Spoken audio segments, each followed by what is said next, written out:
how to minimize tax when selling a stock. So I have three things I'm going to talk about. Number one is how do you actually reduce capital gains legally with your stock portfolio? Number two, why timing matters critically when you sell these investments. And then last, strategies the wealthy investors are doing to keep more of the profits.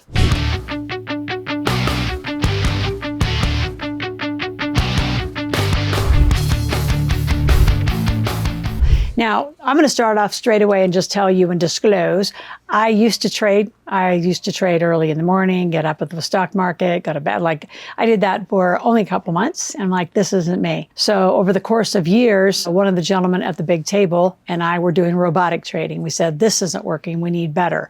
So we found a gentleman to do an AI-driven software platform that takes you in and out of the stock market. It outperforms Robinhood and most of the other softwares. So I just got to put an ad and a disclaimer out and an advert for that. If you DM or comment the word iFlip, I'll send you out my link that gets you in, get you a free account and gets you started. You can start looking around, see if that's something that might work for you.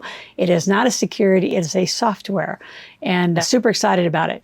But in the day, for those of you that are buying and selling on a regular basis, to reduce capital gains legally, you want to hold your investments for over a year to qualify for the long-term rates. You want to use income timing to lower your tax bracket and invest through tax-advantaged accounts like Roth IRAs. And I love Roths because they're tax-free, tax-deferred. I bought crypto, for example, at $4,000, again at $9,000. I have watched my iFlip account sell off when this started to watch a stock go down. It would sell out the position, move me into cash. It would watch it go down like in 2020, 30 points, buy me back in and bring it back up. If you actually do the old-fashioned buy and hold, because the long position will always be the amount of years it takes to actually catch that up, because no one actually describes that for you, it's daunting. You'd be shocked and horrified if you play that long game without any other strategy inside of it. Now, the next thing, why does timing matter? So timing on the sell of your investment will reduce your tax exposure by far.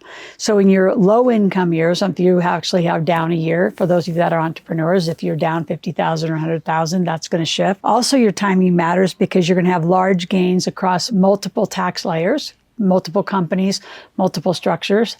And ideally, you're holding some of these investments not in your personal name, but inside of an entity that is designated for investments as a business. And then watch for policy changes that are going to affect your capital gains. Now, for those of you who are with a wealth manager or some sort of financial planner, they should be providing a lot of this transparently to you. Unfortunately, they don't. So again, once you get that iFlip link, if it's something you want to activate on, go to askloral.com, ask a question, make a request. We can answer questions for you. And if you have a large portfolio, some of the analysts at that firm that are licensed can actually do a review and tell you how much you're getting. Because you may think you're making 18% the way the report comes, but what are the fees? What are the commissions versus just paying potentially up to $7 to $70 in a software once a month, and there's no fees and commissions. So it's a very different structure, very cool. Up to you how you want to trade in the market. And some of you head over to Forex and you go live in that world, which most of that is international now. Less and less of those kind of processes are being allowed. A lot of restriction around that in the United States. Now, before I go to the last point, I want you to subscribe to this channel. Click the notification button. Be here 5 days a week. Ask questions at the Ask Loral site and call our office if you ever have a question. We always like to start our clients with a gap analysis. So I'm going to give you the first 3 chapters of my Millionaire Maker book in the link below. Fill out the gap analysis, where you are, what you want, and then as you talk to our strategy team, they're going to start looking at where your gaps are, how we can help you solve, and then what do you want to do about it to get fixed. We love fixing you up. All right, last topic. What are some of the strategies that wealthy investors use? Number one, they typically have some sort of a corporate structure, an LLC, SC, depending on the tax team's advice and what they want you to do. But you actually have an investment vehicle that you use. So you're not just investing in your personal name, you're investing in a company, and that company should be held in trust. That's a huge strategy that the wealthy use infrequently. Another strategy is they offset their gains by harvesting their losses. So they take through the losses. They also look for high dividend paying stocks on a regular basis. They're in more stocks than mutual funds, bonds, and treasuries. Be very mindful about where your money's being placed. Really really watch that park and pray strategy, which you're going to park your money with somebody, pray something's going to happen, and in 30, 40 years, it didn't turn out the way you wanted.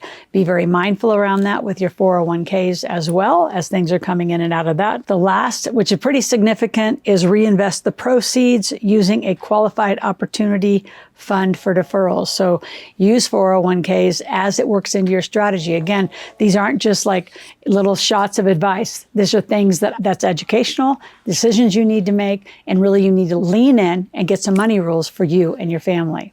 Now, again, if you have any questions, want to make a request, go to askloral.com, ASKLORAL, ask a question, make a request. We'll be back tomorrow.